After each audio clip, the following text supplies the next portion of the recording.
Michel Bonfim, né? Ele entrou esse ano, né? Foi. É o mais recente professor do PECOM, né? Lembrando que, assim, a gente tem uma seleção interna, né? Professores do PECOM, e ele, né, foi selecionado nesse ano passado, está entrando nesse ano, tá? E aí vocês podem conhecer um pouquinho mais, né, das pesquisas que ele executou. Eu não sei se vai fazer a tua propaganda, Michel, mas tu ganhou a segunda melhor tese, não foi? Foi. Foi da SBRC. Da SBRC. Né? Então, assim, o prêmio a nível nacional terminou recentemente o doutorado lá no UFPE e ele ganhou, né, no Simpósio Brasileiro de Redes de Computadores a segunda melhor tese de doutorado, né, do ano passado. Muito legal, né? Então, pode fazer aí mais propaganda. Michel, obrigada por aceitar o convite. Valeu, cara. Obrigado, Carla. Opa, acho que mexeu aqui. Alô. Pronto. Bem, pessoal, boa tarde para vocês. Prazer estar aqui hoje para falar um pouco, né, da pesquisa que eu venho desenvolvendo aí desde o... Alô? Eu estou apanhando aqui, peraí. Alô. Pronto.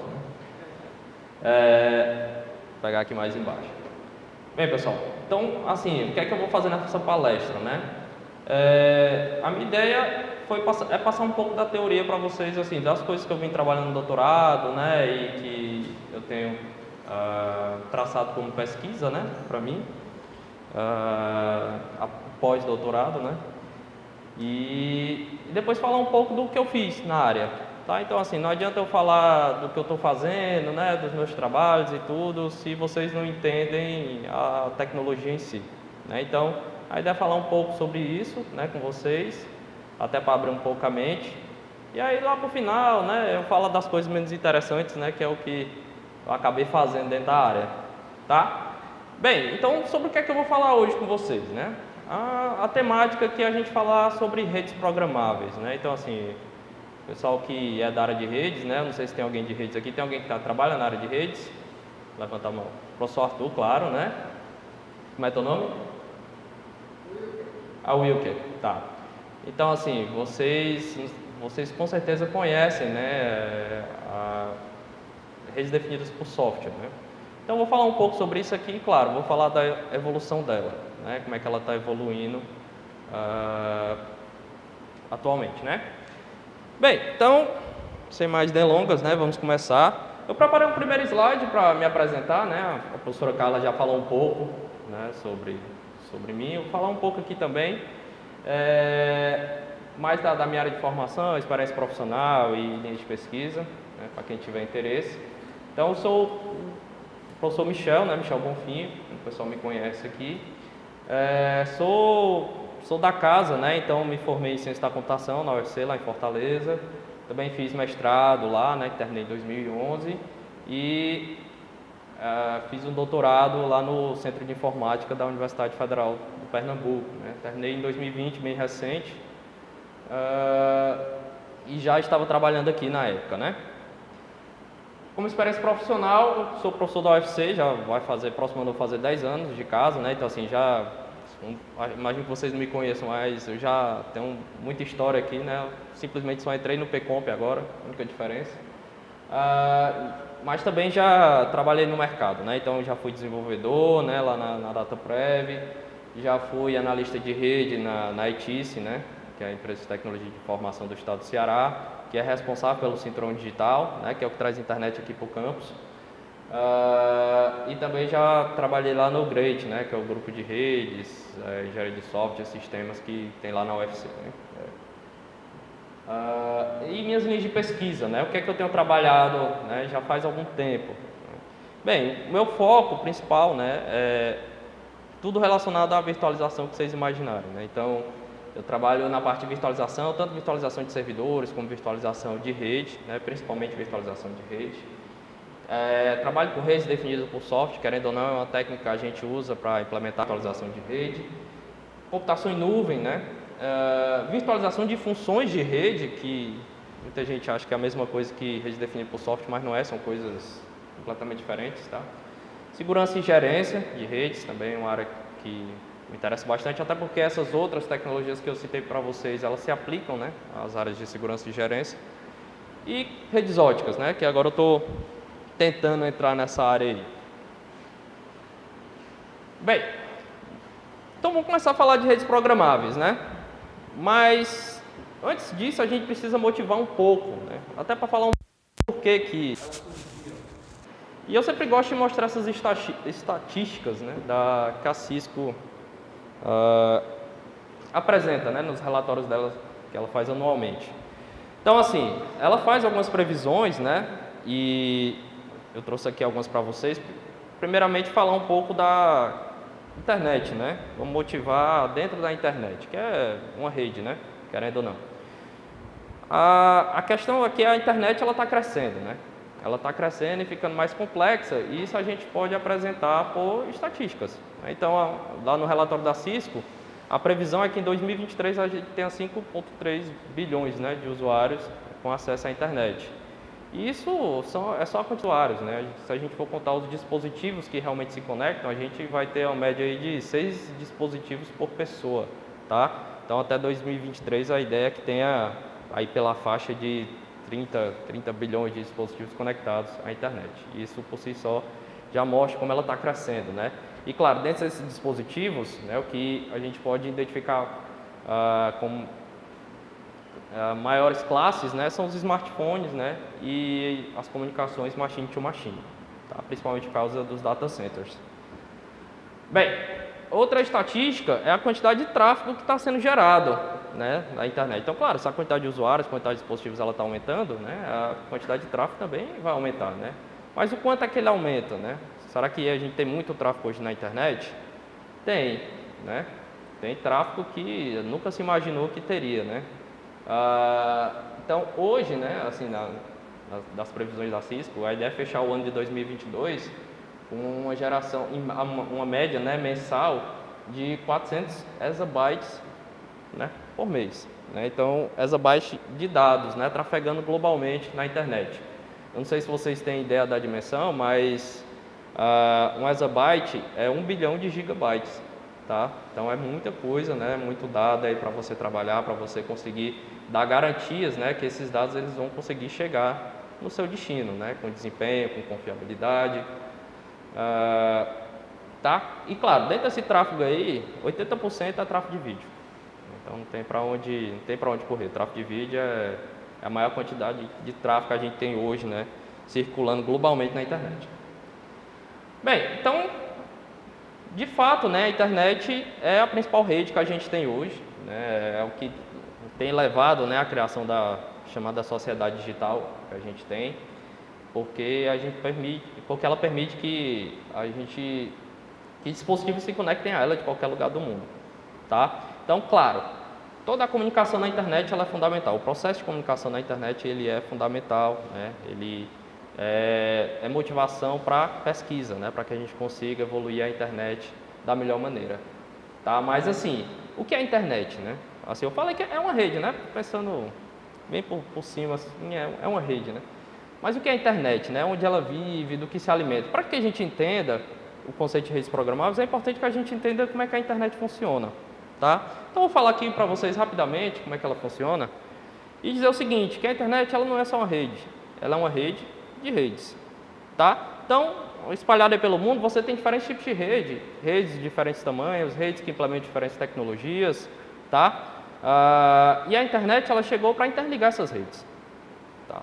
O próprio nome dela, ela deriva dessa definição, né? Se a internet é uma interligação de redes, né? Isso para o inglês a gente chama de Internet Working, né? E a abreviação de Internet Working foi que originou o nome internet, tá legal? Então, a internet ela permite você interconectar, né, muitas redes físicas, né, e operar de maneira coordenada. E para isso ele define algumas convenções, né? Convenções são o quê? São os protocolos, né, as mensagens, a estrutura dessas mensagens, tá? Que vão permitir que essas redes consigam se comunicar. Tá legal? E que modelo é que a gente usa hoje na internet? É o modelo TCP/IP, né? O basicão de redes lá que vocês viram, estão cansados de ver, né? Não vou falar muito, é só para citar mesmo, tá? Não vou falar de modelo TCP/IP não, mas o modelo TCP/IP hoje é o que rege a internet, né?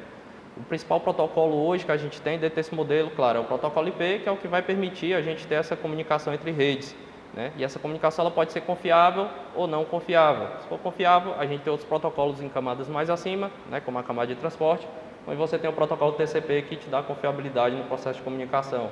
E o DP, que é quando você está focando mais em desempenho, né? E menos em confiabilidade. Então você vai para o DP, que é um protocolo de transporte que não é confiável, né? Não tem mecanismos de retransmissão, não tem nada que permita você garantir que aquela mensagem chegou no destino. Tá bom? Bem, então o modelo TCP/IP é o que rege hoje a internet de fato, né? E quais são os componentes, né, da rede, né? Não só da internet, né, mas de qualquer rede, né? Na qualquer rede, a gente tem os chamados dispositivos finais e os dispositivos intermediários, tá? Os dispositivos finais são aqueles que geram, né, comunicações, que trocam informações, tá certo? Então, os dados se originam de um dispositivo final e fluem pela rede até chegar num outro dispositivo final. O que é que a gente pode citar como dispositivo final aqui? Computadores, né, de maneira geral, servidores, estações de trabalho, laptops, etc., impressoras, né, telefones, telefonia VoIP, né, câmera de segurança, dispositivo móvel, qualquer coisa que se conecte à rede é um dispositivo final. Tá legal? Bem, além dos dispositivos finais, a gente também tem os dispositivos intermediários, né? Então, os dispositivos intermediários são os que a gente usa para montar a infraestrutura da rede que vai dar tráfego, né? Que vai dar trânsito, né, para o tráfego que vai ser gerado pelos dispositivos finais. Perfeito? Eles que vão fazer os dados chegarem de uma ponta a outra. Tá legal? Exemplos de dispositivos intermediários, a gente tem dispositivos que dão acesso a uma rede, como por exemplo um hub, um switch, um ponto de acesso, né? Equipamentos que a gente usa geralmente para criar redes locais. Dispositivos de redes interconectadas, né, que são os roteadores. Os roteadores é o que a gente usa para interconectar as redes na internet, né, seja no mesmo sistema autônomo, seja comunicação entre sistemas autônomos diferentes, tá bom? Servidores e modos de comunicação de maneira geral para interligar tecnologias de rede diferentes, né? E dispositivos de segurança, claro, né? Dispositivos de segurança que estão cada vez mais importantes, né? A gente utilizá-los, né, nas nossas redes, como Firewall, por exemplo. Continuando, né? Assim, tanto os dispositivos intermediários como os dispositivos finais, eles podem assumir diferentes funções, né? Eles podem implementar diferentes funções de rede, tá certo? Vai depender da função dele, né? Professor, pode ser um dispositivo final? Pode ser um dispositivo final também, claro, mas na maioria das vezes você encontra essas funções em dispositivos intermediários, claro, né? Bem, que tipo de funções são essas? Um dispositivo de rede ele pode assumir uma função de um dispositivo de borda, né, onde ele vai implementar funções de Broadband Remote Access Server, certo? Ou IPED, ou ser um CPE, tá? Ele pode implementar funções de switch, né? Ele pode ser um gateway, ele pode implementar um NAT, ele pode ser um roteador, tá? Implementar funções de roteamento. Ele pode implementar soluções de tunelamento, né? Como VXLAN, NVGRE, IPsec SSL, ou até funcionar como um gateway de VPN. Ele pode fazer análise de tráfego, ele pode ter soluções de inspeção de pacote, né, profunda, fazer medição de qualidade de experiência de usuário, qualidade de serviço, etc. Ele pode implementar soluções de sinalização, como o USB-C, que é a sinalização para VoIP, né. Pode fazer otimização a nível de camada de aplicação, né, também, como os equipamentos que a gente encontra para implementar CDNs, né, que é redes de distribuição de conteúdo, né, balanceadores de carga, etc. Pode ser o roteador que você tem na sua casa, tá legal? Pode ser nós de redes móveis, né, que implementar redes 4G, 5G. Pode ser funções, implementar funções de autenticação, de controle de acesso, de tarifação, né, tudo que você imaginar aí você pode encontrar. E claro, funções de segurança, né, que é muito importante. Então você tem firewall, sistemas de detecção de intrusão, scanners, né, de códigos maliciosos, etc. Tá? Então a gente viu aí que a gente tem várias funções que a gente pode implementar num dispositivo de rede, tá? E quando a gente tem um hardware de um dispositivo de rede mais as suas funções, né, implementadas, a gente tem um sistema de rede. Tá legal? O hardware mais o seu sistema operacional, mais as suas funções de rede, ele é um sistema de rede, certo? Então vamos guardar isso na nossa cabeça. Bem, mas como os sistemas de rede são implementados? Como é que é hoje o processo de implementação do sistema de rede? Basicamente, um sistema de rede ele tem dois planos, tá? Que é o plano de dados e o plano de controle. O plano de dados são todas as estruturas, né, que são usadas aí para fazer encaminhamento de tráfego. Ele faz só encaminhamento. Baseado em quê? Baseado no que o plano de controle vai determinar, tá? Então, basicamente, ele só obedece. O plano de dados ele só faz, pega um pacote, consulta o que ele tem que fazer e manda para frente, tá? Mas quem vai dizer o que ele vai ter que fazer não é ele, é o plano de controle. Então, o plano de controle, ele vai ser o cérebro do negócio, né? Ele vai ser a implementação lá do protocolo de roteamento, por exemplo, que é o cara que vai popular as estruturas para que o plano de dados tome por base e consiga decidir o que vai fazer com aquele pacote que está chegando, tá bom? Então, você tem um plano de dados que faz um encaminhamento de tráfego, de acordo com o que o plano de controle determina, e você tem um plano de controle que é a lógica para controlar o comportamento de encaminhamento, que é ele quem vai decidir o que é que vai fazer, né? O que é que o plano de dados vai ter que fazer com determinado pacote. Então, se por um lado o plano de dados a gente pode pensar numa tabela de roteamento, uma tabela MAC-porta, né? O plano de controle seria o protocolo de roteamento, né? As soluções de configuração de firewall, de proxy, de NAT, de sistema de detecção de intrusão, etc. Tá legal? Então, o plano de dados obedece e o plano de controle manda. Beleza? O plano de controle aí é o cérebro do seu sistema de rede. E como é que eles estão implementados hoje no equipamento, né? Eles vêm com os dois juntos, né? Então, se você compra um ponto de acesso, você compra um roteador sem fio aí para sua casa, esse roteador ele já vem com algumas ferramentas, né? Ele já vem ali com, deve ter uma lista de controle, você pode implementar uma lista de controle de acesso, você pode implementar um traffic shaper, você tem um DHCP ali rodando, tá? E por aí vai, né? Então, essas soluções, elas já estão embarcadas no equipamento, tá bom? Bem, quais são as vantagens disso, né? Primeiro, você vai ter um controle distribuído, né? O controle, cada equipamento faz o seu próprio controle. Cada um deles tem o seu próprio plano de controle e cada um deles tem o seu próprio protocolo de transporte, né? E é isso que vai permitir com que as informações elas viajem pelo mundo. E aí isso tem sido efetivo hoje, né? A internet está funcionando, não tá? Aqui no campus não muito bem, mas o problema é outro, né? Mas os equipamentos eles funcionam, né? Eles funcionam. Você tem que dimensionar para atender determinadas demandas, mas eles funcionam. Então eles têm sido de certa forma, eles têm atendido, né, as demandas da rede e eles têm um rápido crescimento. Assim, você pode escalar porque o plano de controle ele está descentralizado, ele está distribuído. Então você não tem uma pessoa só pensando, você tem várias, né, pensando ali como é que a rede vai funcionar. Bem, se a gente for pensar no processo de construção de um sistema de rede, hoje em dia, né, o normal é você seguir esse modelo de design, que é o bottom-up, de baixo para cima. Que é o quê? A primeira coisa que você define é o que o seu sistema de rede vai ter, os requisitos, né, as soluções que você quer que rode nele. Depois você vai atrás de um processador de pacotes que faça isso, né, que a gente chama de ASIC, né, que é Application Specific Integrated Circuit, né, que é um circuito integrado específico por aplicação, né? Então, os equipamentos de rede eles trabalham com esses tipos de processadores, né, que já vem, né, com as suas funções bem definidas, o que é que ele consegue fazer, o que é que ele não consegue fazer. Então, você tem os seus requisitos, você vai atrás de escolher um ASIC que passou para o seu sistema de rede, tá? Então, você escolheu ali o seu ASIC e aí você vê lá, esse ASIC implementa um monte de coisa, inclusive as coisas que eu quero. Então, você vai usar ele, vai montar o seu sistema de rede, vai implementar os drivers para utilizar esse ASIC, tá? Esses drivers eles vão permitir acesso ao ASIC, né? Vai permitir o acesso ao sistema operacional que você vai ter que implementar para acessar o ASIC, beleza? Então uma vez que você escolhe o ASIC e você tem as funcionalidades que você quer implementar, você vai atrás de implementar um driver, vai atrás de implementar um sistema operacional para o seu equipamento, tá bom? Bem, mas aí tem um problema, que é o quê? As aplicações, elas vão estar rodando aqui, né? Assim, o ASIC ele já vem com as funções fixas lá. Então aqui o sistema operacional, basicamente, ele vai te dar uma interface para você poder controlar essas funções da forma que você quiser, né? Vai implementar ali o plano de controle, né, em cima disso.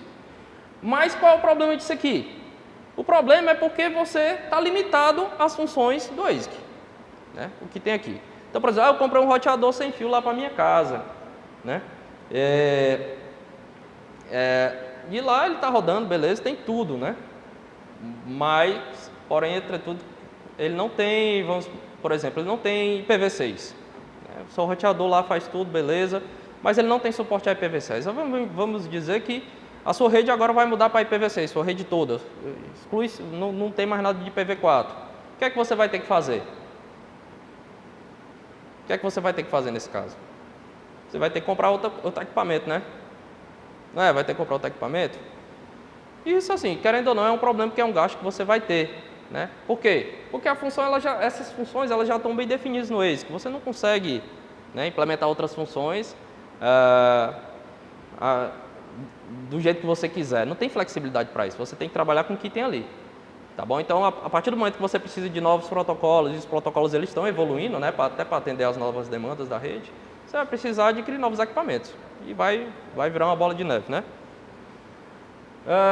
Bem, então quais as desvantagens de você trabalhar nesse controle descentralizado, né, onde os dois planos estão embarcados no equipamento? Primeiro, a questão de eles serem verticalmente integrados, né? Então, os planos de controle de dados, como eles são empacotados dispositivos da rede, você vai ter uma flexibilidade reduzida, né? Porque você não vai conseguir implementar novas soluções, a não ser que o fabricante disponibilize um firmware que a partir daí vai te dar aquela função, mas aquela função ela já tem que estar lá, o ASIC já tem que dar suporte àquela função. Né? O firmware nada mais vai fazer do que estender o código, né, fonte para poder acessar aquela função que não estava sendo usada antes. Né?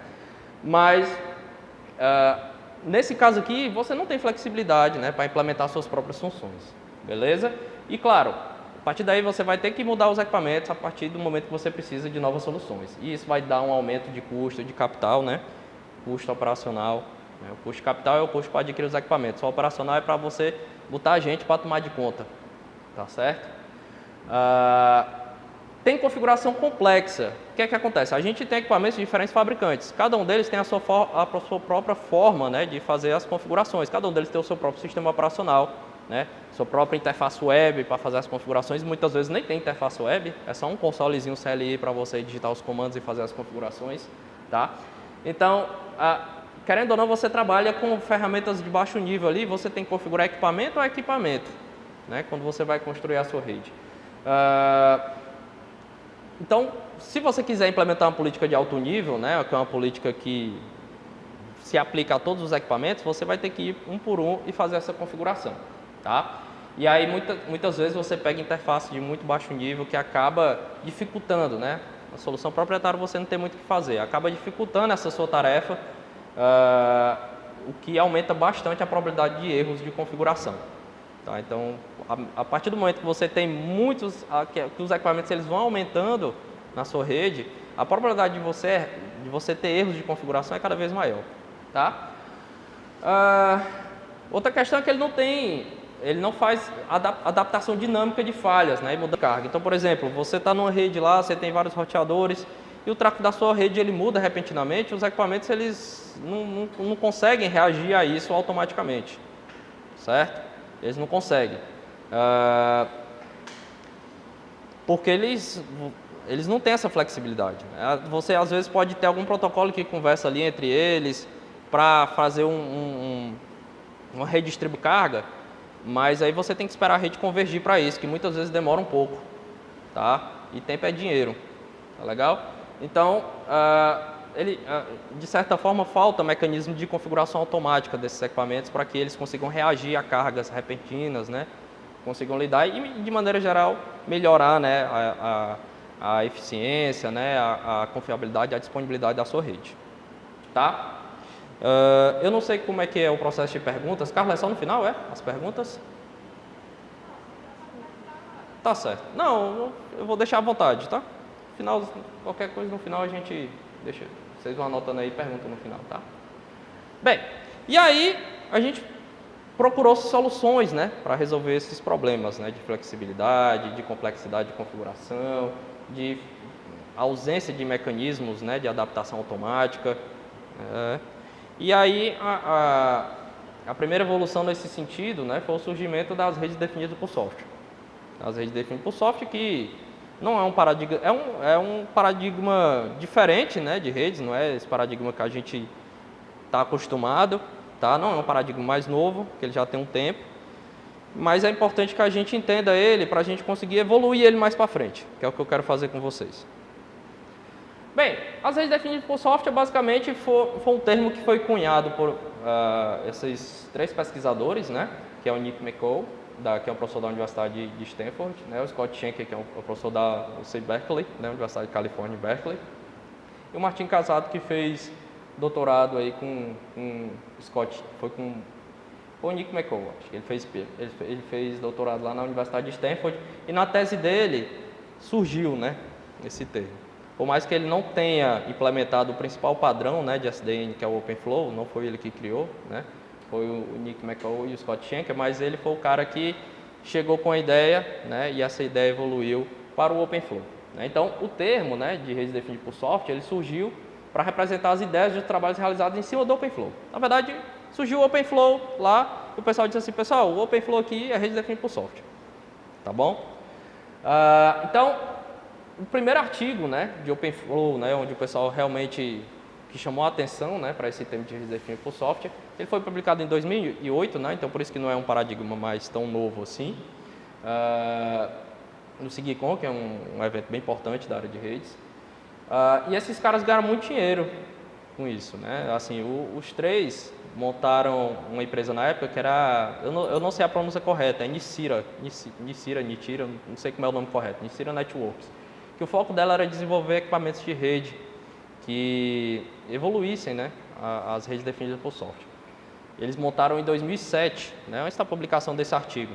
E eles venderam em 2012 para a VMware, né, venderam por 1,2 bilhões, para vocês terem uma noção. Tá? Então, rolou muito dinheiro nessa época. Mas o termo, ele surgiu aí nessa brincadeira. E aí vamos entender o que é SDN, né? Como eu falei para vocês, SDN é um paradigma diferente, né? É diferente do que eu falei para vocês, né? O que é que eu falei para vocês? Como é que a gente construiu o sistema de rede, né? É plano de dados, plano de controle, embarcado no equipamento, tá? Tá tudo embarcado lá no equipamento. Com SDN, o negócio muda, tá? Com SDN, a gente tem uma separação, certo? Do plano de controle e o plano de dados. Nesse caso, o que é que a gente vai acontecer? A gente vai continuar tendo os equipamentos aqui, né, que a gente pode chamar eles só de switches, tá? Switches SDN, tá bom? E basicamente o que eles vão ter é só um plano de dados, ou seja, eles só vão ter estruturas lá que vão permitir eles fazerem encaminhamento de tráfego. Agora, quem é que vai preencher essas estruturas para dizer como é que eles vão ter que fazer esse encaminhamento? É o plano de controle. E onde é que o plano de controle vai estar? Vai estar em algum canto aí fora dos dispositivos. Pode ser um servidor, pode ser desde um servidor, né? Como pode ser também máquinas virtuais na nuvem. Tá legal? Então, nesse caso, os switches eles tornam simples encaminhadores de pacotes. E aí o primeiro ganho que a gente tem é a simplificação, né, dos dispositivos de rede. Eles ficam mais simples, né? Não vai precisar vir com aquela ruma de coisa, né, que antigamente vinha. O grosso mesmo vai estar lá no plano de controle, tá? E aí, com o plano de controle, você vai ter as funções de rede implementadas. Você vai dizer exatamente que funções você vai implementar em cada um dos switches, tá? Então, um switch ele pode se comportar ora como roteador, ora como switch, ora como firewall, ora como balanceador de carga e por aí vai. Tá? O que tiver de função de rede aí que você imaginar que, claro, o protocolo, né, se dentro que você estiver usando suporte, você vai conseguir botar para funcionar aí nos switches. Tá legal? Bem, mas como é que ele funciona, né? A gente entendeu o que é, né? Agora, como é que ele funciona? Bem, as decisões de encaminhamento, para que isso funcione, né? Eles trabalham com abstração. O SDN ele trabalha com abstração, que é a abstração match action, tá?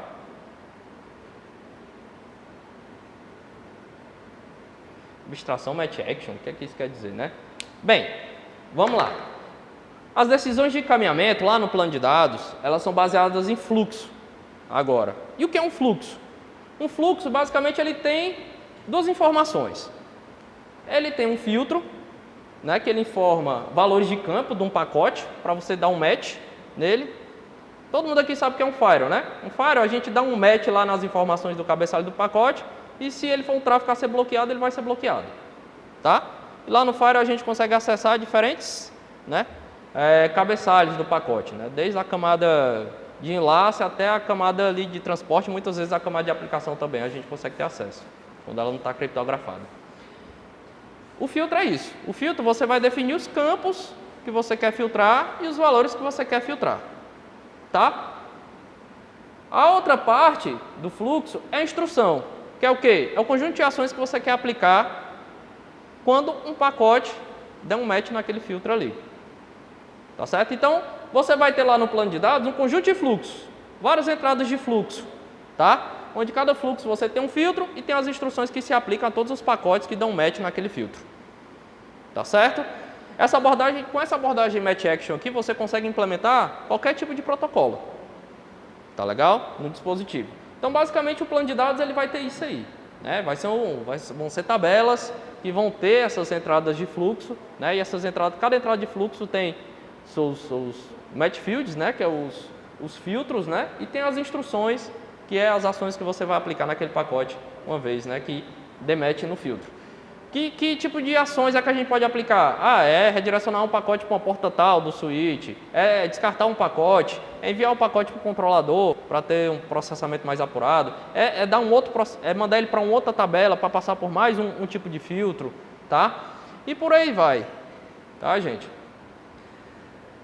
Então, todos os pacotes que dão match no mesmo fluxo, eles vão receber o mesmo tratamento. Importante que vocês tenham essa noção, tá? E aí a lógica de controle, que é quem vai criar, né, essas entradas de fluxo, elas vão estar numa entidade externa, que agora a gente chama de controlador, né, controlador SDN ou sistema operacional de rede. Tá? Ele vai estar bem aqui. Ó. Então você tem um switch aqui, vai ter o plano de dados, e você vai ter aqui em cima deles, controlando, criando essas entradas de fluxo, a gente vai ter, né, os controladores SDN ou sistema operacional de rede. Tá bom? Bem, mas para que isso funcione, a gente precisa implementar algumas interfaces. Então, a gente define algumas interfaces nessa arquitetura do SDN. Tá? Tem a interface softbound, que é essa interface aqui, que permite a comunicação do controlador SDN com os switches, né, para que ele possa fazer a manutenção, né, a atualização das entradas de fluxo. E você tem uma interface northbound, porque o controlador, ele basicamente, ele vai dizer para os switches o que é que eles têm que fazer. Mas você ainda tem que desenvolver as aplicações, né? Para dizer para o controlador o que é que o controlador tem que dizer para o switch para eles fazerem, né? O controlador ele não implementa as funções de rede. Ele te dá uma API para que você implemente as funções, né, a partir dele. E ele vai rodar essas aplicações e vai criar as entradas de fluxo lá normalmente. Mas ele vai ser um meio de campo, né, entre as funções de rede e os switches. Tá legal? Então, para isso, você precisa ter uma API aqui para permitir a comunicação com as aplicações de rede, com as funções de rede. Aqui, isso aqui pode ser um firewall, isso aqui pode ser sistema de detecção de intrusão, uma solução de roteamento, uma solução de switch em camada 2, tá? Pode ser qualquer tipo de função que você quiser. E essa interface é a interface northbound, né? Que é a interface que o controlador oferece para os desenvolvedores. Tá legal? Então, você baixa um controlador, por exemplo, o Rio, que é um controlador OpenFlow, ele vai estar lá todo em Python, você vai usar uma biblioteca dele em Python para implementar as funções, para usar ele para criar as regras lá no switch. Tá certo? Então, a Northbound API é a API que o controlador vai oferecer para as aplicações, para os desenvolvedores, né? Para os desenvolvedores das aplicações de rede. Tá legal? Beleza? Então, o principal padrão, né, do SDN, claro, é o OpenFlow e é o que hoje você encontra, né? Você compra switch no mercado, né? Compra roteador no mercado que vem, né, com OpenFlow. Claro, não vem só com OpenFlow, né? Geralmente eles não vendem um equipamento puramente OpenFlow. Ele vem com OpenFlow e vem com protocolos embarcados também, né? Já ali. É só se você quiser mesmo usar o OpenFlow. Mas o OpenFlow, ele não é só um protocolo, tá? O OpenFlow, ele é um protocolo, ele é uma API softbound, tá? É um protocolo que permite a comunicação do controlador com o switch para fazer a manutenção, né, das entradas de fluxo, consultar estatísticas também, né? Essas entradas de fluxo, muitas delas armazenam estatísticas e no OpenFlow ele permite isso. Mas ele também é um modelo padronizado, ou seja, ele especifica como você tem que implementar um switch, tá? Tanto que os switches que são baseados no OpenFlow, a gente chama de switch OpenFlow. Tá? Então, o switch OpenFlow que implementa a estrutura, né, o modelo dele, a abstração Match Action, né, já toda especificada em padrões do OpenFlow. Tá? Então o OpenFlow vai ter um conjunto de tabelas lá, onde você vai criar suas entradas de fluxo, os pacotes entram, vão passar por filtros aqui nessas tabelas, e as ações, né, vão ser aplicadas, diferentes tipos de ações. Tá? E claro, controle logicamente centralizado no controlador SDN. Então a gente tem vários controladores OpenFlow, né, no mercado. Então, vou falar de alguns mais lá na frente. Beleza? Bem, aqui só para a gente exemplificar, né, rapidinho, como é que funciona, né, essa questão das entradas de fluxo. Isso aqui eu estou falando puramente do OpenFlow, tá? A gente tem 4 switches OpenFlows, né, que estão interligados, cada um deles, nas respectivas portas, tá? Imagine isso aqui como se fosse um switch mesmo. E nós temos 2 hosts aqui, o host A e o host B. Tá legal? Vamos dizer que o host A tem um MAC aqui, isso aqui é um endereço MAC, né, endereço físico, todo A, né? E o host B tem um MAC ali todo B. Então, vou só para abreviar, para não precisar falar o MAC todo. Então, vamos dizer que a gente quer, do jeito que ele está aí, se você não criar nenhuma entrada de fluxo, os switches não vão conseguir fazer nada com os pacotes que chegam nele. Tá? Não vai conseguir fazer nada. Certo? Mas, para que você consiga habilitar a comunicação entre os 2 hosts, por exemplo, seguindo esse caminho aqui, né, você vai ter que criar entradas de fluxo. E aí, como é que seriam essas entradas de fluxo? Como eu falei para vocês, as entradas ela tem um filtro e tem a ação que você quer aplicar, uma ou mais ações, tá? Então, basicamente o que eu vou fazer aqui, eu vou implementar um encaminhamento baseado no endereço MAC, tá? Para fazer esses pacotes chegarem do host A para o host B, do host B para o host A. Como é que ficaria, né? Olha, já ia usar meu pincel aqui, né? Vou até usar desse lado aqui. Bem, então posso criar algumas regras aqui no switch 1, por exemplo. O meu filtro, ó, isso aqui seria uma entrada de fluxo, tá? Então essa entrada de fluxo está dizendo o quê? Ó? Que se o endereço MAC de origem for o A e o endereço MAC de destino for o B, eu vou, nesse switch aqui, eu vou encaminhar o pacote para a porta 15. Ó. Da porta 15 ele vai chegar no 2. Tá? Vamos dizer que o pacote está vindo daqui. Está vindo do A para o B. Então, a origem é o A, o destino é o B. Ele vai ser encaminhado para a porta 15 aqui de saída e vai chegar no switch 2. No switch 2, ele vai olhar de novo. Ó. Origem A, destino B, porta 26. A ação é encaminhar para uma porta, tá? Switch 3, do A para o B, porta 20. Beleza, fiz o pacote chegar no B. A volta do mesmo jeito, né? Origem B, destino A, porta 5. Origem B, destino A, porta 4. Origem B, destino A, porta 10. Tá? Implementei a comunicação entre os dois. Comunicação de camada 2 mesmo. Certo? Isso aqui é uma aplicação bem simples, é só para a gente exemplificar. Claro que você pode criar aplicações muito mais complexas, né? E não necessariamente você precisa usar sempre essa ação de forward, né? Você pode dropar um pacote, né? Se você quiser criar uma lista de controle de acesso, por exemplo. Bem, o OpenFlow ele tem vários match fields, né? Você pode, ele tem na faixa aqui de 40 e poucos, 44 campos aqui que você pode filtrar num pacote, né? Seja da camada de enlace, camada protocolo IP, protocolo ICMP, tá? Protocolo DP, IPv4, MPLS, tá? IPv6, ICMPv6, ARP, tá? VLAN, tudo que você imaginar ele tem um campo aqui que você pode filtrar. Tudo que você imaginar dentro do modelo TCP/IP, claro, né? Dos principais protocolos. Então ele tem 40 campos aí que você pode aplicar filtros, criar match fields, tá? Para fazer o filtro para poder aplicar uma ação. Tá legal? Bem, aí as vantagens, né? Da gente poder trabalhar com SDN, mais especificamente o OpenFlow, que é o protocolo de referência, né? Do SDN.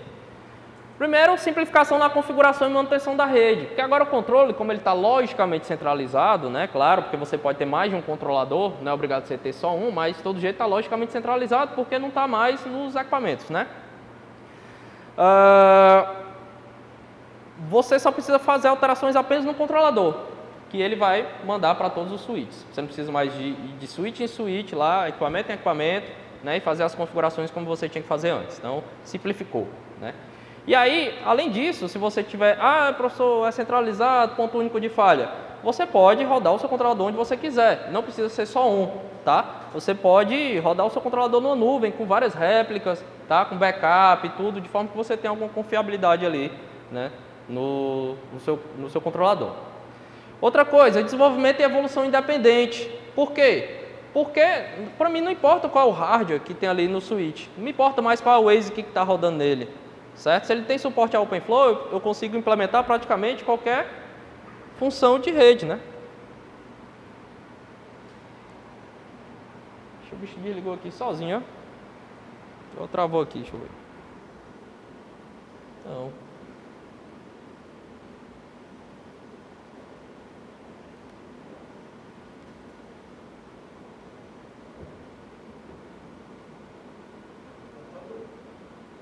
Certo? Deixa eu botar aqui de novo.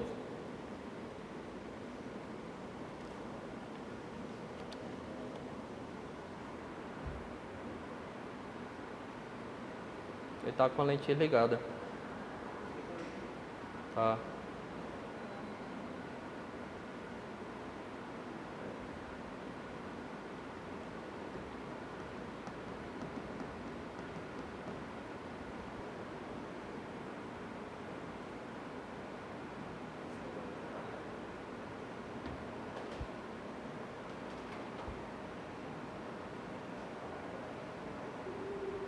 Ele ligou aí. É estranho, né?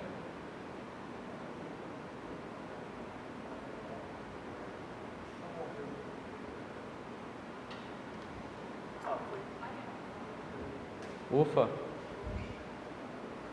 Mas tá bem escurinho aí, é porque tá esquentando, né?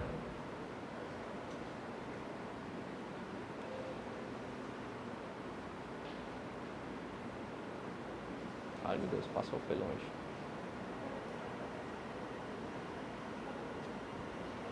Vocês estão conseguindo ver aí? Boa.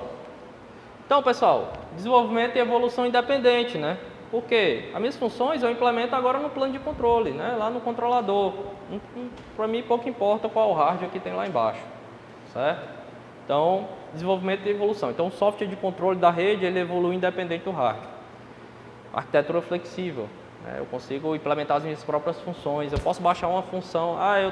Eu tenho aqui minha rede SDN, tá, meu controlador aqui, ele só faz comutação de camada 2. Você pode, sei lá, baixar na internet uma outra aplicação para rodar lá em cima do seu controlador, né, para rodar botar um firewall num determinado switch ali da sua rede. Tá legal? Você pode fazer isso, certo? Inclusive tem controladores SDN, como o Open Daylight, que trabalham com arquitetura de microserviços, e ele já vem com algumas funções já lá prontas. Só precisa subir e dizer onde é que se aplica, que ela vai lá e vai te permitir criar regras, né, naqueles pontos que você quer, né, aqueles switches. Tá legal? Então, e outra coisa, controle realizado por software de alto nível, né? Já pensou se você fosse programar diretamente no hardware do equipamento? Já é complicado, né? Você vai fazer um firmware, né? Aí já é bem mais baixo nível, né? Para você vai trabalhar com linguagem de baixo nível, né? Ali, enfim. Agora aqui não, né? Os controladores, eles vão te dar APIs northbound que vão te permitir trabalhar com linguagem de alto nível, tá? Então você tem, por exemplo, o Open Daylight, que é em Java, né? Você pode desenvolver outras aplicações Java. Tem um Rio ali, que é em Python, você pode desenvolver suas aplicações em Python, tá? Então você vai ter agora linguagens de alto nível para desenvolver as suas soluções de rede, o que vai te dar o quê? Maior facilidade na implementação de funções avançadas, né? Processo de debug facilitado, porque você vai usar os debug das ferramentas, né?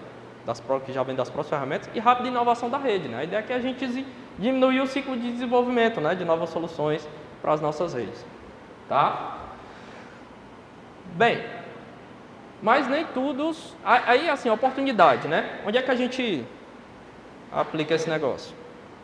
Aí, alô? Sim, então...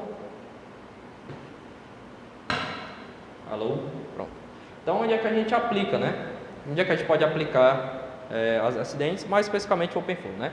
Data centers, se aplica bastante, tá? Para fazer migração de máquinas virtuais, comutação na camada 2, criação de redes virtuais na camada 2. Roteamento, tá? Lógicas de decisões avançadas de roteamento, você pode implementar protocolos de roteamento. Lá no controlador, você vai ter uma visão geral da rede. A partir do plano de controle, você consegue ali mesmo, no plano de controle, fazer, né, os cálculos para diminuir o tempo de convergência da rede, por exemplo. Redes empresariais, você pode desenvolver aplicações de segurança mais avançadas para aquela empresa. E rede de pesquisa, claro, porque quando você trabalha com OpenFlow, por exemplo, você pode isolar o tráfego de produção ali da rede, do tráfego de teste. Então, por exemplo, eu quero testar coisas novas, né? Você pode botar um tráfego, você pode ali criar regras de fluxo para passar o tráfego só por determinados caminhos, né? Ali isolado dos outros tráfegos, os tráfegos de produção mesmo, que é o pessoal usando a rede de fato. Tá? Então, rede de pesquisa a gente usa bastante isso, principalmente através da criação de redes virtuais. Tá? Uma rede virtual para pesquisa, outra rede virtual para produção lá, para usar a rede, né, no dia a dia. Alguns casos, né, de casos reais, né, de uso do OpenFlow. A gente tem um backbone da Google que interliga vários data centers, né, ao redor do mundo, que é baseado em OpenFlow. Eles usam o OpenFlow para fazer engenharia de tráfego. Tem algumas redes de pesquisa, como o AmLite, né, que é uma rede que interliga vários países, né, da América do Norte e América do Sul. É uma rede de pesquisa onde ela oferta aos seus pesquisadores redes virtuais, para eles criem suas máquinas virtuais em diferentes lugares do mundo e façam os testes que eles têm que fazer com redes virtuais isoladas, né, tráfegos isolados. Aqui no Brasil a gente também tem uma rede de pesquisa, que é o Fibre, que é da RNP, tá? Todo baseado em OpenFlow. Da mesma forma também você pode criar suas redes virtuais, interligar suas máquinas virtuais e fazer pesquisa, né, em cima disso. E claro, né, essas plataformas de nuvens públicas que a gente tem hoje, Azure, Google Cloud Platform, AWS, né, as próprias plataformas abertas, né, de nuvem como OpenStack, eles implementam, né, a parte da rede virtual utilizando OpenFlow. Tá? Então, eles usam OpenFlow aí por baixo dos panos para fazer, né, interligação de máquinas virtuais tanto no mesmo servidor como em servidores diferentes, tá? Entre data centers diferentes, enfim, o OpenFlow ele te dá essas opções, tá bom? Mas nem tudo são flores com OpenFlow, tá? E a ideia é eu bater um pouquinho nele agora para a gente partir para o que eu estou pesquisando agora, né? O OpenFlow, ele tem alguns problemas, né? Ele é usado hoje, né, em ambiente de produção, inclusive, não só em rede de pesquisa, né? Viu aí pelos exemplos, mas ele tem alguns problemas.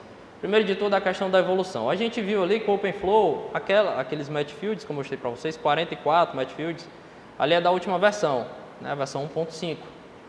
Mas quando ele começou, ele tinha só 12 match fields, tá?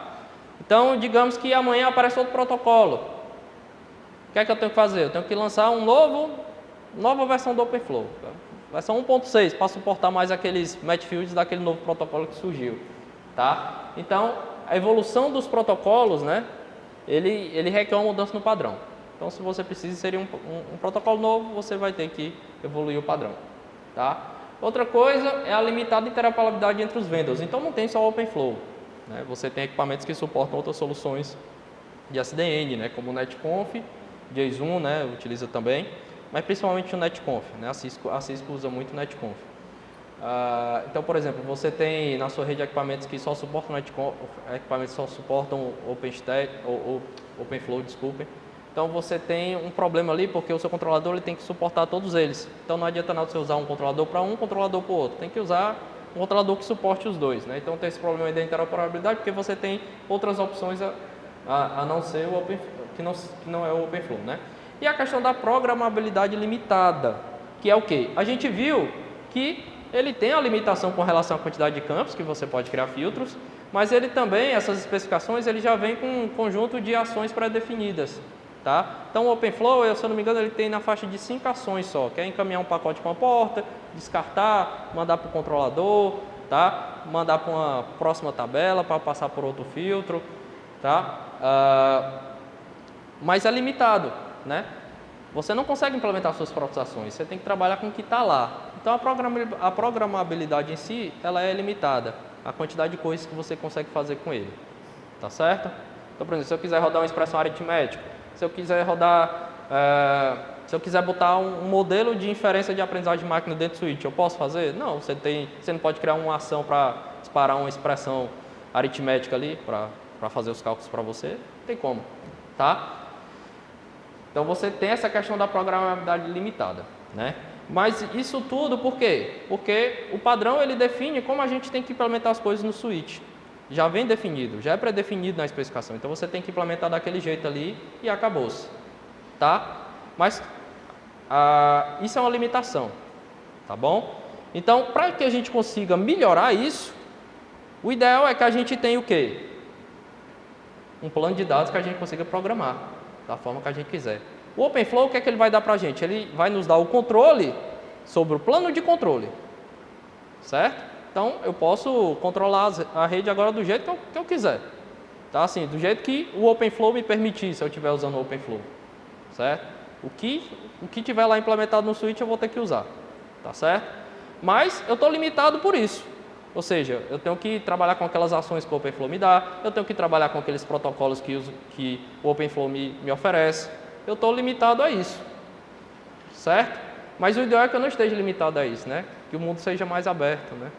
Que os switches eles aceitem mais coisas, que eles aceitem que eu possa implementar minha própria ação, que eles aceitem que eu possa definir quais são os protocolos que eu quero processar, tá?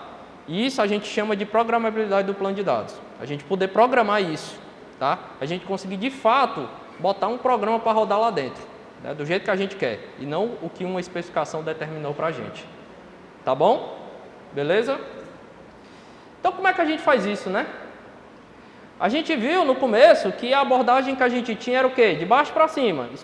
Define o que você quer, escolhe o ASIC, implementa o driver, implementa o sistema operacional de rede e as funções, né? Tudo embarcado. Depois veio o SDN, né? Rede define por software e tirou o plano de controle daí. O plano de controle agora está fora. Mas o que a gente quer é evoluir isso, né? A gente quer ter uma flexibilidade dentro do plano de dados também. E não trabalhar com o que uma especificação vai dizer para a gente. Então, tem uma outra forma da gente fazer um design dos nossos sistemas de rede, que é esse modelo aqui, ó, que é o design top-down, de cima para baixo, tá? E aí como é que ele funciona? Basicamente, você tem esse modelo tradicional, né?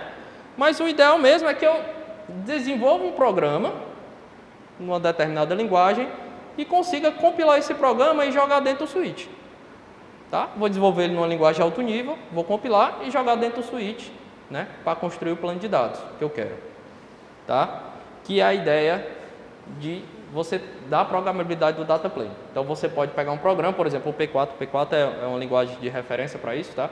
Você pode fazer um programa e jogar ele para baixo, tá? Não importa o ASIC. Se o ASIC suportar, né, você vai poder, se ele der suporte a P4, você vai conseguir fazer um programa P4 dizendo quais são as tabelas, dizendo quais são as ações, do jeito que você quiser, você compila ele e joga dentro do seu equipamento. Certo? E ao invés do ASIC dizer o que é que você pode fazer, né? Você é que vai dizer o que é que o ASIC vai fazer. Certo? Você não vai estar mais limitado por ele. Então você é que vai dizer como é que vai ser o comportamento de fato. Tá legal? O controle total agora é seu.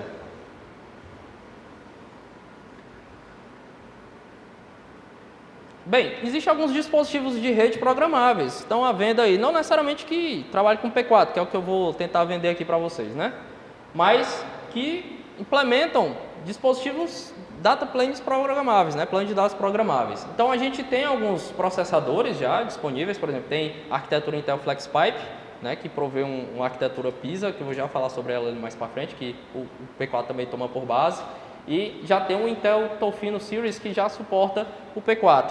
Tá? Já o ASIC já pronto lá para você, tá? Só para comprar, já pode comprar até o equipamento já pronto com ele. Tem também NPUs, né? Que é processadores voltados para a rede, como o Netronome também, que já suporta, né? Que é um dispositivo de rede programável.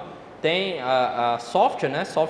Tecnologias de software switch também, que suportam a você programar a data plane, como o OpenVSwitch, o eBPF, DPDKey, VPP da FD.io, tá? E tem os FPGAs, né, também, são equipamentos bem carinhos que a gente trabalha bastante quando a gente vai implementar novas soluções na área de redes, certo? Então, eles também já suportam, né, a programabilidade dos data planes já tem algum tempo. Bem, qual é o benefício de você programar um data plane? Primeiro de tudo, você pode adicionar novos protocolos facilmente. Você não precisa de uma nova especificação, uma nova implementação lá no switch para você suportar um novo protocolo. Simplesmente você vai lá e você mesmo faz, tá bom? Outra coisa, complexidade reduzida. O que é que acontece? Você comprou um switch lá, um roteador, por exemplo, ele vem com um monte de funcionalidade que você não precisa, né? Você comprou um elefante para matar uma mosca, por exemplo. Você gastou muito. Aqui você pode usar só o que você precisa e remover o que não precisa. Tá legal? Lá no OpenFlow ele te dá todos aqueles match fields lá para tu trabalhar, né? Mesmo que você não use, aí tá lá. Você pode usar ou não. Tá legal? Aqui você só vai botar o que você realmente precisa. E se precisar de mais coisa, você coloca mais coisa. Tá? Então você tem uma complexidade reduzida aí. Tem o uso eficiente dos recursos, porque você vai poder definir tudo. Você vai poder, o OpenFlow as tabelas já estão lá. Aqui você pode definir a quantidade de tabelas que você quer para ter uma eficiência melhor, né? Lembrando que as tabelas é onde a gente cria as entradas de fluxo, tá? Você pode definir as tabelas, quantas tabelas você quiser, tá? O que é que cada uma vai fazer de fato, certo? E as ações que vão se aplicar a elas. Certo? Então você aqui tem um melhor uso eficiente dos recursos, né? Não vai ficar, você vai ter um monte de coisa lá que você não vai usar e vai acabar dedicando processamento e memória para aquilo, né? Você pode implementar novas técnicas de diagnóstico porque você vai ter uma visibilidade melhor da rede, certo? Claro, isso é uma vantagem do SDN, né?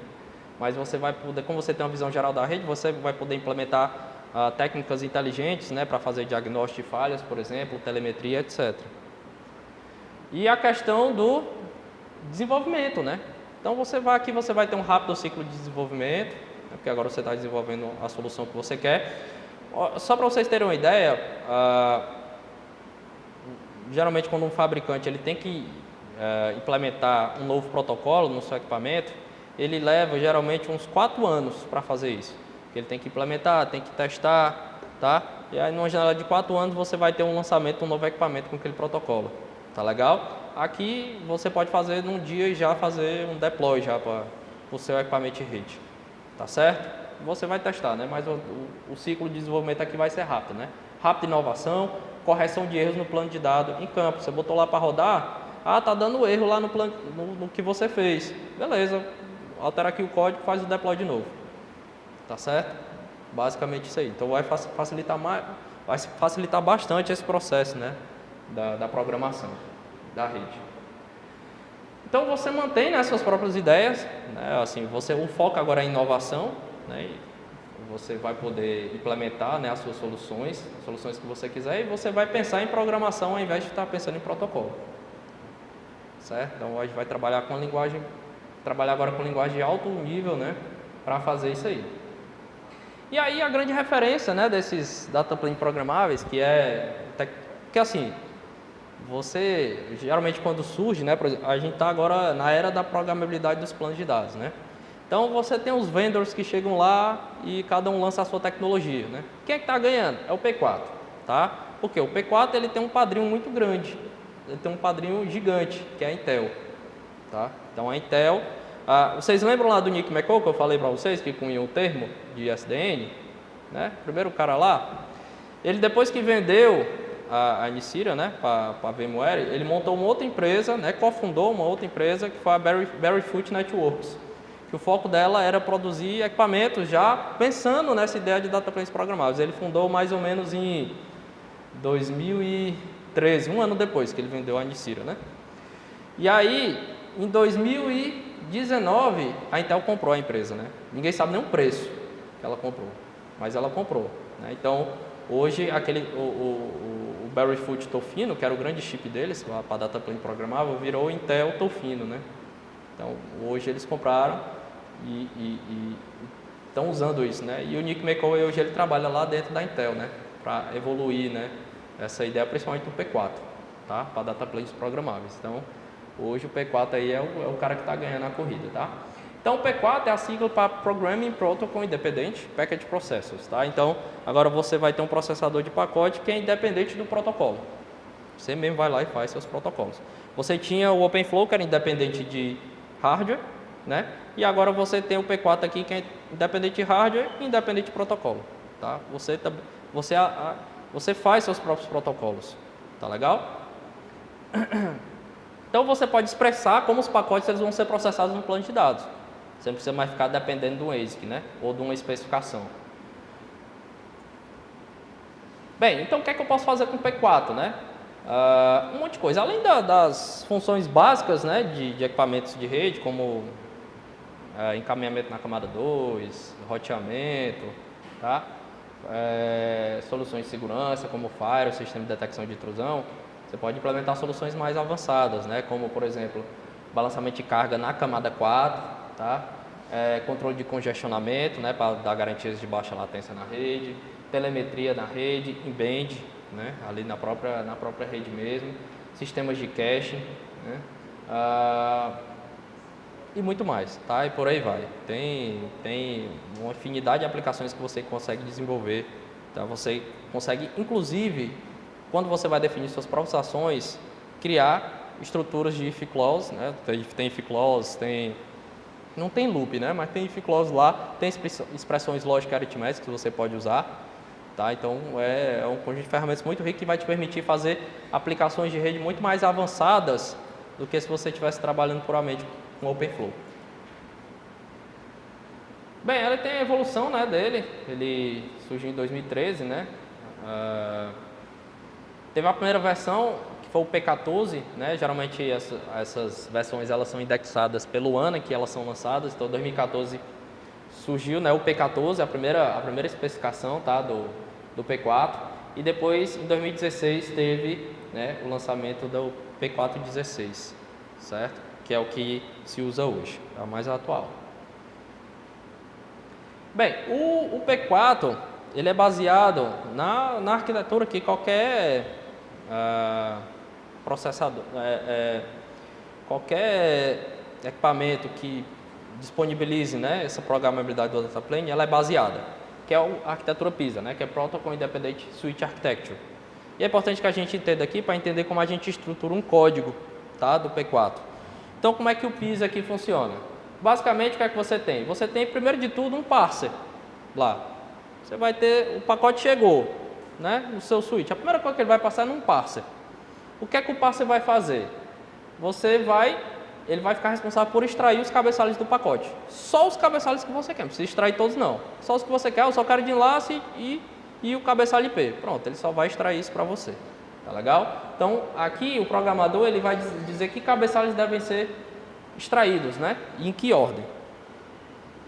Depois você vai ter um conjunto de tabelas, né? A gente pode chamar até de pipeline, né? Um pipeline de tabelas que vão fazer a parte do controle, que é o quê? Elas vão ter as entradas de fluxo. Você vai ter os match actions lá nela, né? De acordo com o que você especificou para elas, certo? Então você vai definir as tabelas e os algoritmos, né? As ações que vão processar para fazer o processamento dos pacotes, né, que forem filtrados nessas tabelas. Você pode ter um ou mais, tá? Você que vai definir o que é que você vai querer. E aí, por fim, você tem o Programmable Deparser, né?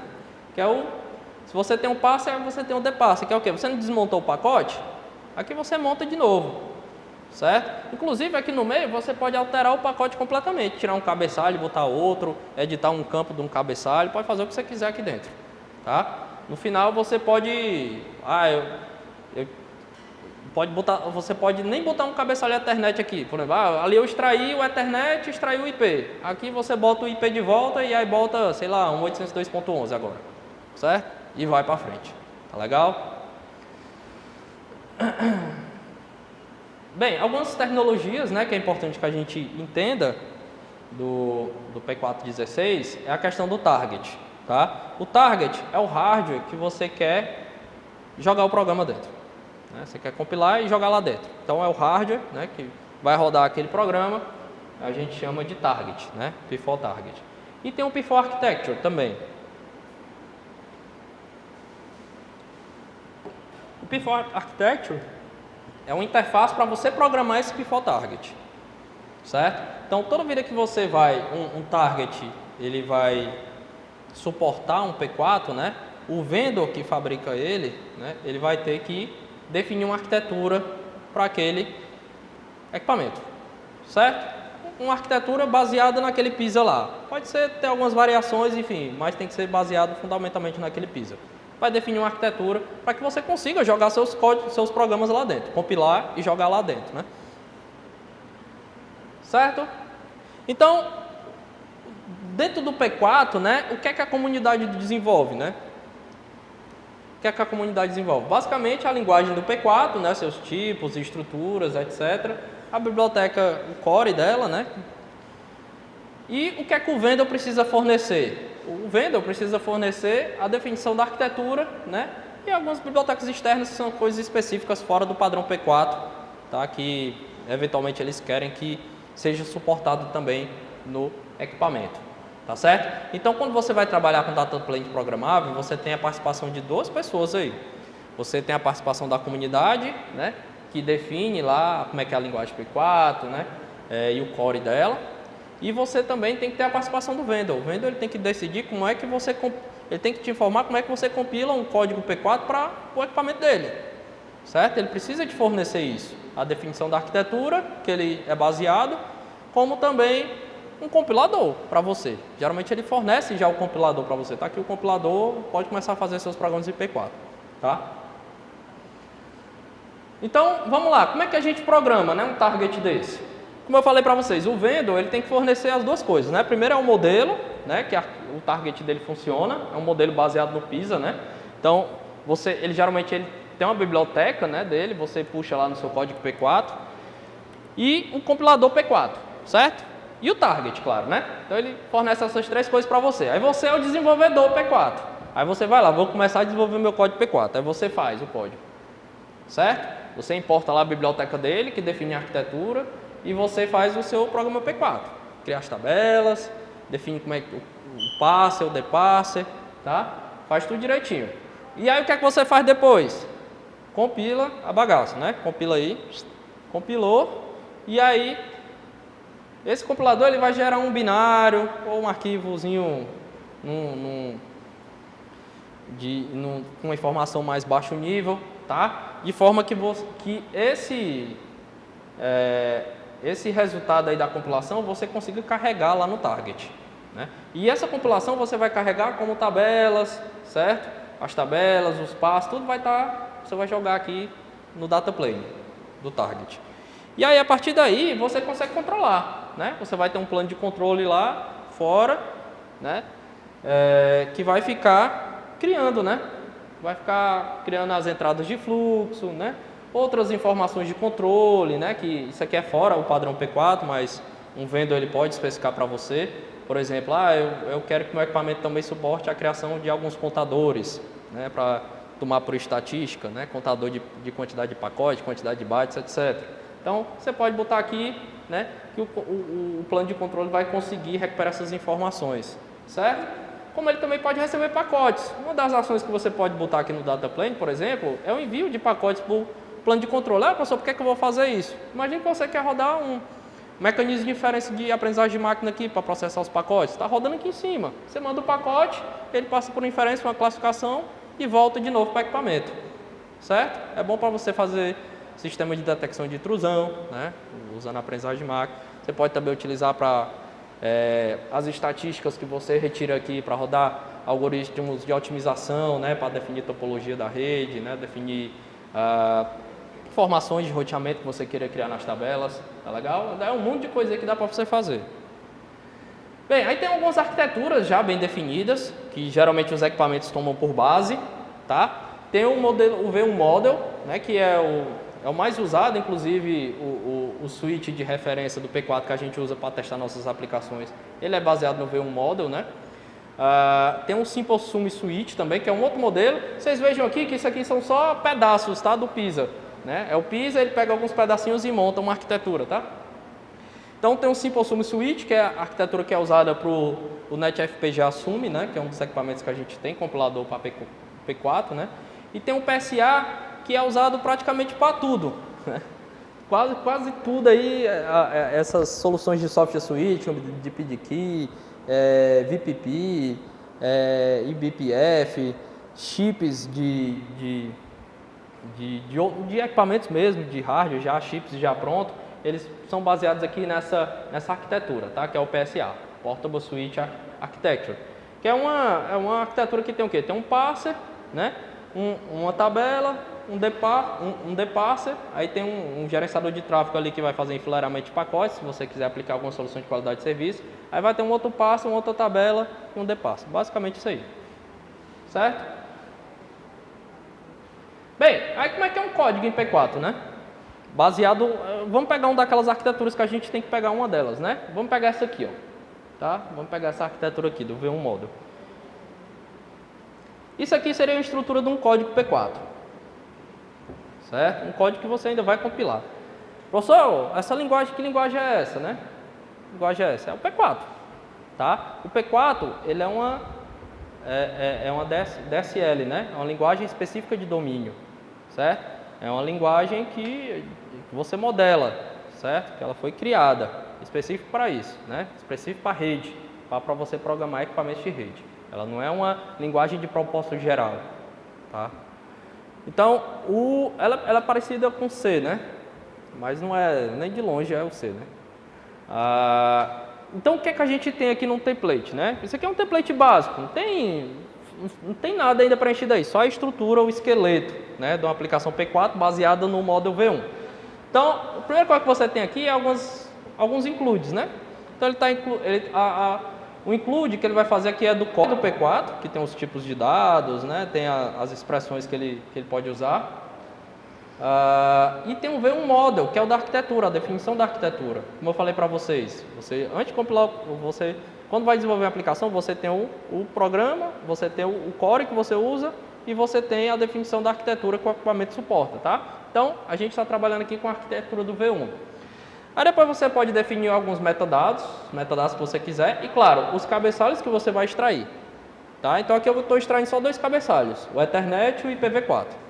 Aí tem o primeiro parser, né? O primeiro parser, aliás, vem um parser, né? Só tem um parser aí, que é onde você vai extrair os cabeçalhos. Você extrai e joga ali numa estrutura de dados, certo? Que é essa aqui, né? Cada struct aqui, isso aqui é um struct dentro de struct, tá? Cada bichinho desse aqui é um struct já que você define anteriormente. Já está definido, inclusive. E aí depois você vai ter uma verificação de checksum para verificar se o pacote está íntegro, né? Se ele não tiver, você já descarta, porque não vale a pena processar um pacote que chegou com erro. E aí tem o myIngress, né? Que é a primeira estrutura de controle, onde você pode definir algumas tabelas do pacote que está chegando, certo? Para fazer algum tipo de processamento. Tem o myIngress, geralmente a gente não usa, tá? Caso depois que você fez todo o processamento ali no myIngress, se tiver alguma coisa para fazer, né? Depois dos pacotes processados, você pode botar aqui no myIngress, como o NAT, por exemplo. Né? O NAT geralmente é a última coisa que você faz, certo? E aí você pode botar no myIngress desse, né? E aí você vai computar um novo checksum, muitas vezes você modifica o pacote, né? Então é importante que você faça a computação do checksum novamente, dá um depasser para montar ele de novo e manda para frente, tá? Então, basicamente, ele vai passar nessa estrutura aqui na ordem, ó, tá? A ordem é essa aqui, esse aqui é o modelo, né? O modelo V1. Primeiro tem um parser, verifica checksum, tem a primeira estrutura de controle, que é o myIngress, depois a outra estrutura de controle, que é o de saída, que é o ingress. Você vai computar o checksum de novo e vai dar um depasser, né, para montar o pacote novo e mandar ele embora. Tá? Aí vamos pensar numa aplicação bem simples aqui que a gente podia fazer com isso, né? Só para começar a brincadeira. Uma aplicação simples seria, tá? Ó, é o mesmo código anterior, certo, pessoal? A única coisa que eu fiz foi botar algumas coisas aqui dentro, né? Dessas estruturas que antes não tinha nada, só 3 pontinhos, tá? Então vamos lá. O que foi que eu fiz aqui? Lá no parser eu não extraí nada. O parser aqui, se um dia vocês forem estudar o P4, você implementa uma máquina de estado aqui para ir extraindo os cabeçalhos, tá? Aqui eu só estou passando para frente, não extraí nada, tá? E aí, também não fiz nada aqui no myVerify checksum. Agora, quando chegou aqui no myIngress, eu fiz alguma coisa. O que é que vocês acham que eu estou fazendo aqui? Alguém consegue imaginar o que é que eu estou fazendo aqui? Dá para enxergar não? Dá não, né?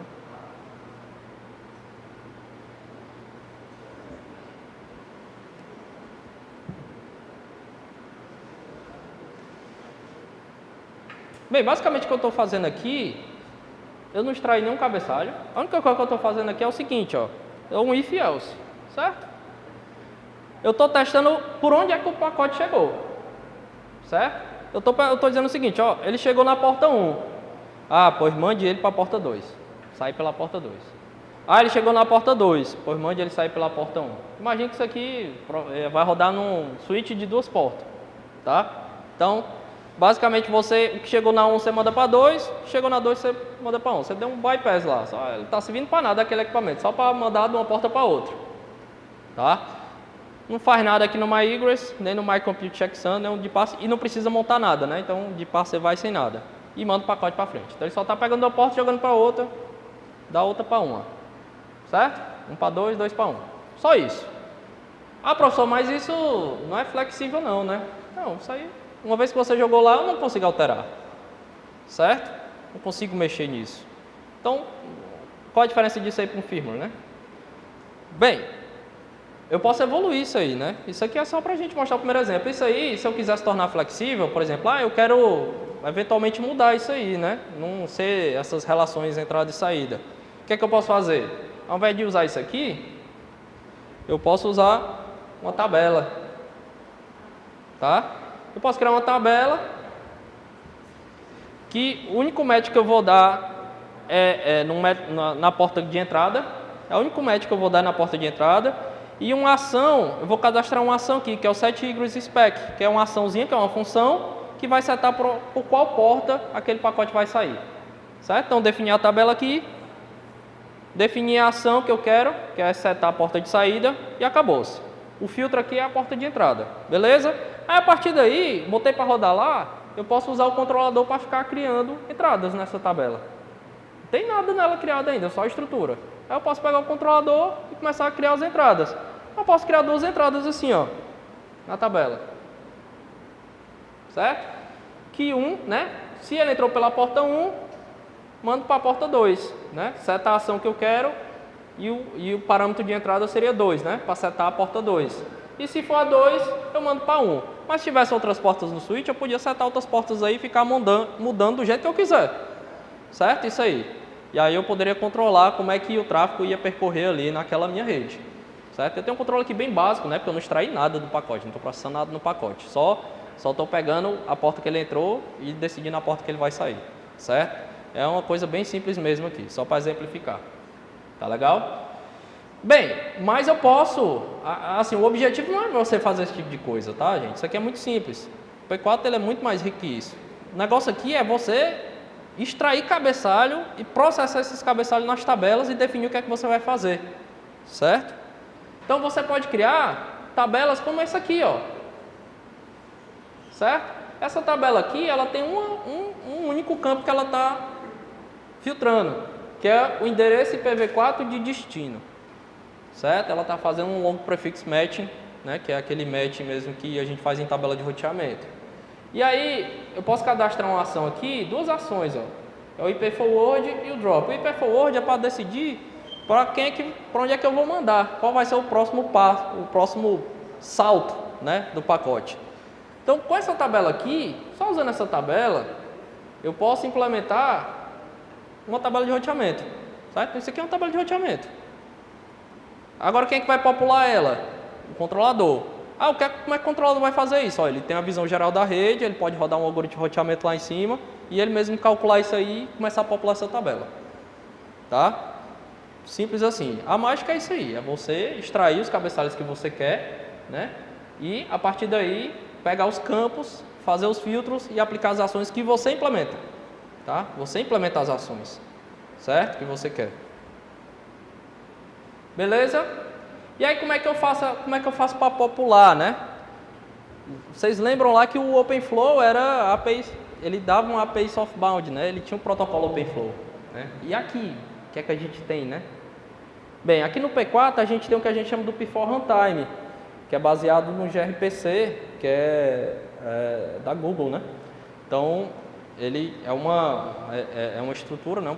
É um protocolo de comunicação que você consegue fazer todo o gerenciamento das tabelas que tem, as tabelas que você cria, né, nos seus programas P4, tá legal? Então você tem um P4 Runtime que os controladores usam, né, para fazer a comunicação com as suas tabelas que tem aqui no switch, né, que já estão embarcados no switch, tá legal? E o ONUS é um exemplo de controlador SDN que já dá suporte a esse P4 Runtime. Então você já tem solução em produção, né, já solução industrial que você consegue usar, né, para controlar, né, o seu switch P4, tá bom?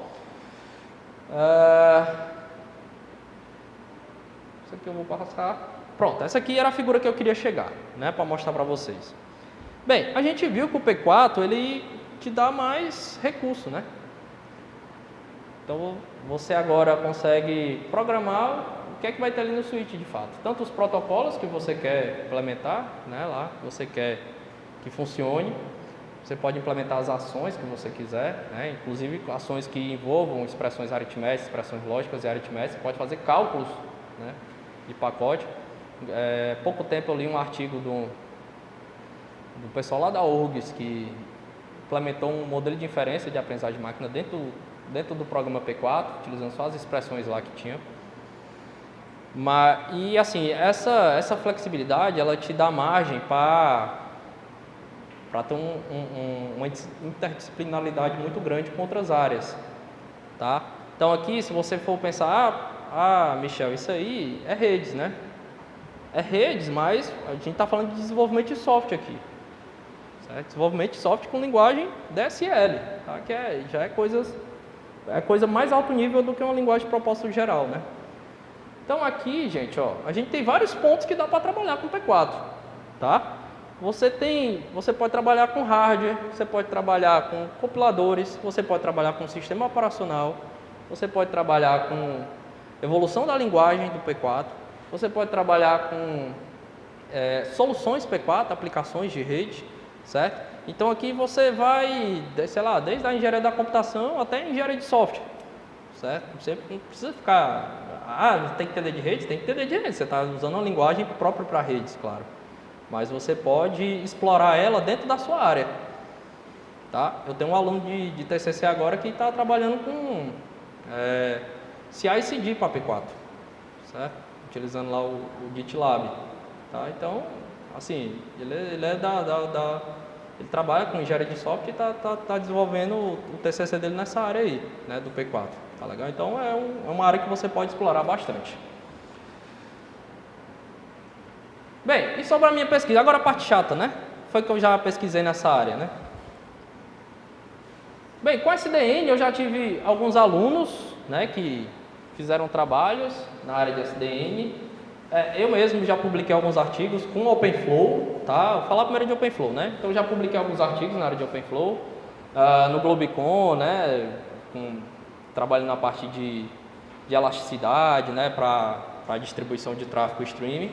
Já publiquei também artigos na área de engenharia de tráfego, já publiquei revisões sistemáticas na área de SDN, né, com integração com outras arquiteturas. Já orientei alunos de TCC, né, poucos, porque geralmente eu geralmente pego mais pessoas da área de redes, né, e o pessoal da área de redes não gosta muito de programar, então o SDN não vai muito, né, com a cara de quem trabalha puramente com redes. Mas já peguei alguns alunos que trabalharam com SDN, certo? E ministro SDN, né, no curso de redes de computadores desde 2015. Né? Experiência em projeto de pesquisa.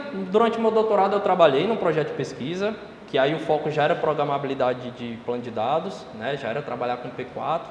E foi um projeto de pesquisa com uma parceria da RNP com a NSA lá dos Estados Unidos, né, que é o órgão de pesquisa, né, lá dos Estados Unidos, a NSA. E envolvendo algumas universidades brasileiras, né? No caso aqui no Brasil era a UFPE, a Universidade, a UNB e a URGS, né? No caso, na época eu estava fazendo doutorado na UFPE, e 3 universidades lá nos Estados Unidos, que era a Universidade de Illinois, do Texas e de San Diego, tá? Então tinha gente graúda lá trabalhando nos projetos. Essa aqui era uma foto de uma reunião que a gente fez, né? Grande parte da equipe que trabalhava no projeto, né? Eu estava aí no meio.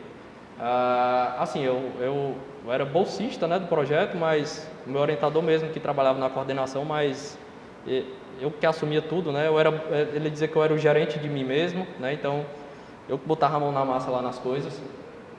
E basicamente o objetivo desse projeto era desenvolver técnicas de verificação, né, de códigos em P4, verificar mesmo se estava tudo corretinho, né, funcionando tudo direitinho, né.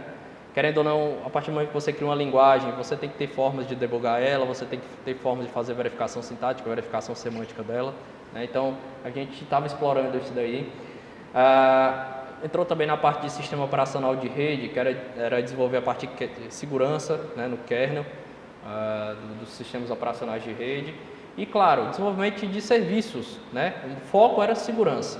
Tá? Então, a ideia era desenvolver funções de rede para segurança, né? E aí, assim, a gente teve alguns artigos publicados, né? Eu publiquei um artigo que foi premiado no WPI-ETF, com o SFCMON, que era uma aplicação em P4 que usava estrutura de dados probabilística para identificar tráfegos elefante, né? Que é um tráfego volumétrico, né, em redes, que é muito prejudicial ao desempenho, né, da rede. Então eu detectava e aplicava ações para redirecionar esse tráfego, tá certo?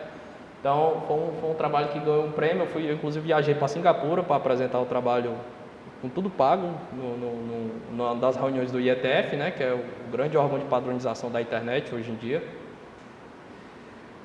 Também a gente publicou um artigo numa revista de engenharia de software, tá? Que foi a Software Practice and Experience, né, em 2020, bem já no final do doutorado, que foi o Frame RTP4, né, que era uma aplicação P4 voltada para detecção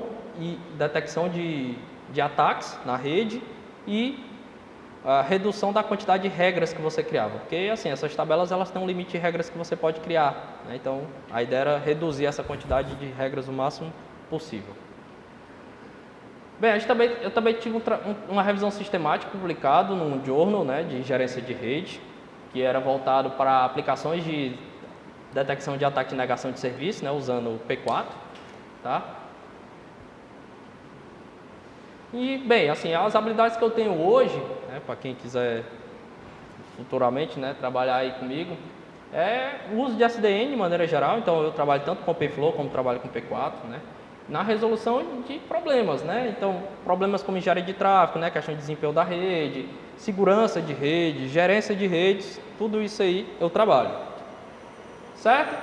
E aí eu agradeço, tá? Agradeço aí pela atenção de vocês, pelos que ficaram até o final. Sei que é um assuntozinho que é chato, né? Mas nenhuma pesquisa sempre é interessante, né? Mas fica aberto aí para quem quiser fazer alguma pergunta. Acho que a gente tem um tempo ainda, né? É até 5h30. Quem quiser fazer alguma pergunta, fica à vontade, né? Estarei à disposição, tá?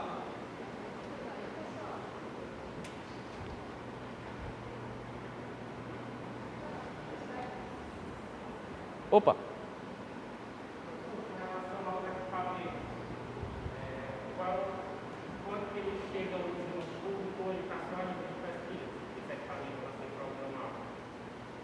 O equipamento em si, hoje a gente tem equipamentos à venda, né? Não são equipamentos tão baratos, como eu falei para vocês. Tem um chip da Intel já, que é o...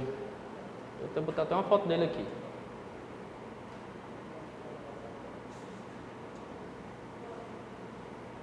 Peraí, quer correr demais. Aqui, esse aqui, ó.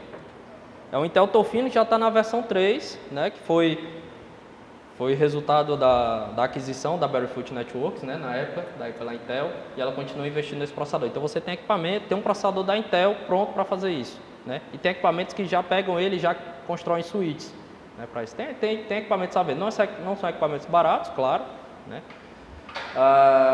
Mas já estão lá disponíveis. Aí você eu posso até emendar numa outra pergunta, que seria a seguinte: professor, se eu for trabalhar com isso aí, eu vou ter que comprar um equipamento? Não precisa, tá? Porque você pode usar. Quem trabalha com isso, por exemplo, eu não compro equipamento. Todos os artigos que eu publiquei eu não usei equipamento, né? A gente utiliza um emulador de rede, né, que é o Mininet. E o Mininet ele permite você criar suítes virtuais com um softwarezinho de suíte do P4.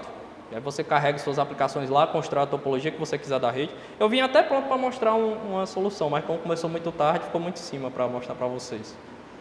Mas é uma mão na roda, para você testar as coisas, tá? Você pode validar qualquer aplicação que você quiser. Emulação. Você gera tráfego real mesmo. Oi?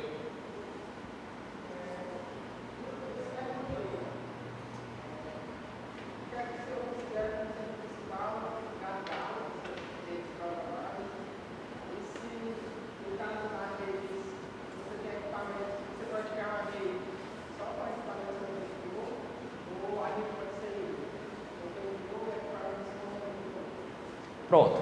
Como é que o OpenFlow é usado hoje? Rede híbrida. Tá?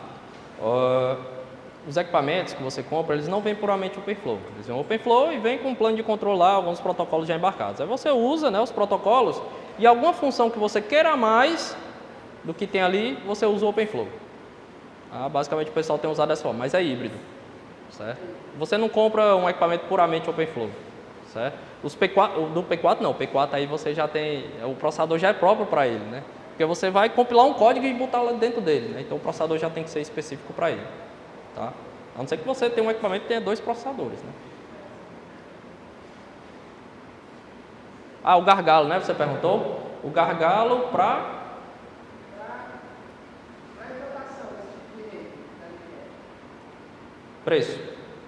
preço, falta de implementações de funções de rede. O pessoal tem que implementar ainda para vender. Vende, disponibiliza, faz o que quiser. Tá? Controladores, principalmente para o P4. P4, você, por exemplo, dessas minhas soluções aí, eu tive que fazer o controlador. Tá? Eu tive que fazer meu próprio controlador. Então não tem opção no mercado ainda de controlador para você usar no P4. No OpenFlow tem muitos. Né? Então o OpenFlow já é usado em produção, já está bem difundido, tá? Mais que os equipamentos sejam mais caros. Mas o P4 não, o P4 ainda tem essa limitação. Ele não tem muitas funções disponíveis, né? Você tem que implementar. A própria versão do P4 que está hoje, ela ainda tem algumas limitações com relação ao que ela oferece de expressões. Né? Então ela tem poucas operações aritméticas, ela não tem divisão, por exemplo, só tem soma, subtração, multiplicação, não tem módulo, não tem raiz. Assim, se você quiser implementar coisas mais avançadas, você não vai conseguir, certo? Vai conseguir fazer coisas simples ali, mas cálculos mais pesados, por exemplo, se você quiser fazer um cálculo de entropia, né, no switch para detectar comportamento anormal, aí já é mais complicado. Isso. A média até dá, tá? Porque você tem as operações lógicas ali que dá para fazer uma gambiarra. Oi?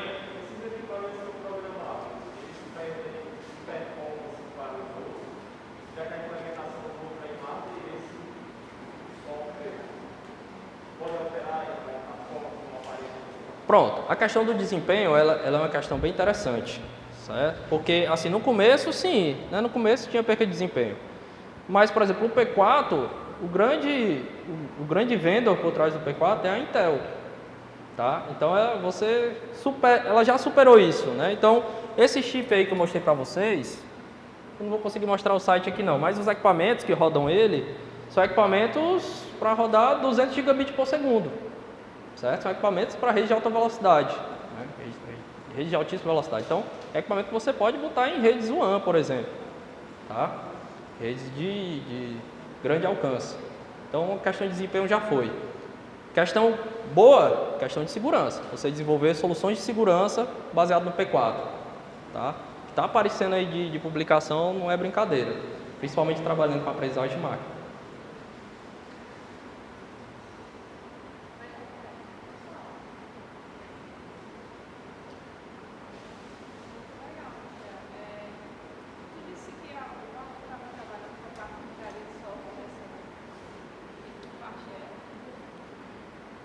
A parte de engenharia de software? Bem, a parte de engenharia de software, ela está... porque é um programa que você faz, né? Então, tudo se aplica a ele, né? Como eu falei, eu tenho um aluno de TCC agora que está desenvolvendo um pipeline para CI/CD, para P4, né? Você pode trabalhar com qualidade de software, por exemplo, em cima do P4, né? Que não tem muita coisa, né? Teste com programas P4 tem quase nada.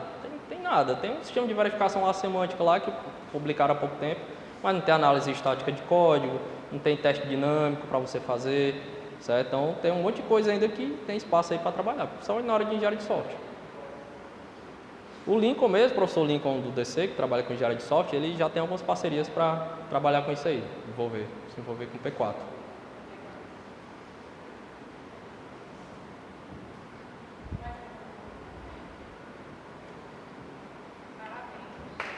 Valeu, pessoal. Obrigado.